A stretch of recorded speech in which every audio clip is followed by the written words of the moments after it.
one pitfall I absolutely wish to avoid is giving this sort of like impressionistic feel for the field, right? Because I think too often because the central insight of chaos is that simple systems can behave in very unpredictable fashions.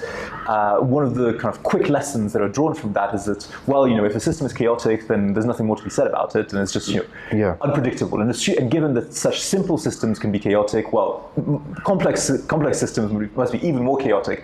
Therefore, there really isn't much that we can say about anything, right? Yeah. And we can only hope to sort of like describe things in an ad hoc fashion. Yeah.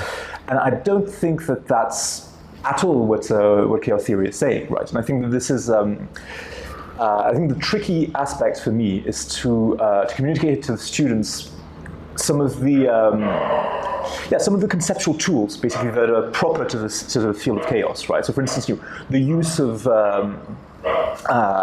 phase space diagrams, right? The illustration of what we mean by an attractor by looking at how things evolve in this abstract space of the possible states of a system.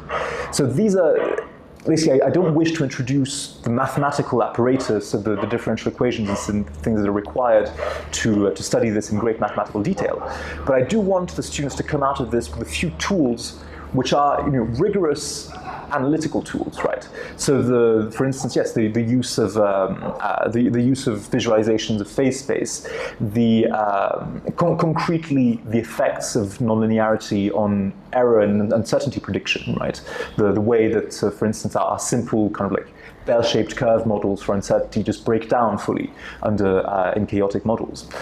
And the relationship between the difference between phenomena, data, and the model, exactly. Which we were talking about. This is also something to me which is really central, and which isn't, to be fair, something that is specific to chaos. I think just chaos illustrates it rather sort of sharply. Yeah. Is that, yes, that there is, and I think, especially in a world where we rely quite a lot on on modeling, and we rely on the opinions of people to tell us what to interpret the models for us, and any scientific gives you what the model says and some uncertainty as to what the predictions of the model are, right?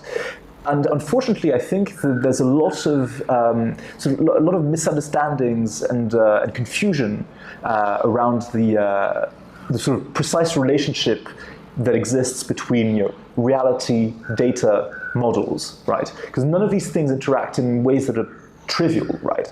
A model does not contain all the dynamics of reality.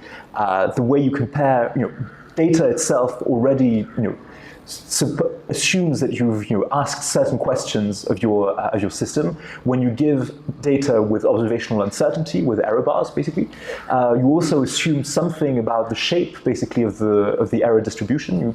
So there are all kinds of assumptions that come into these comparisons between model, data, and reality.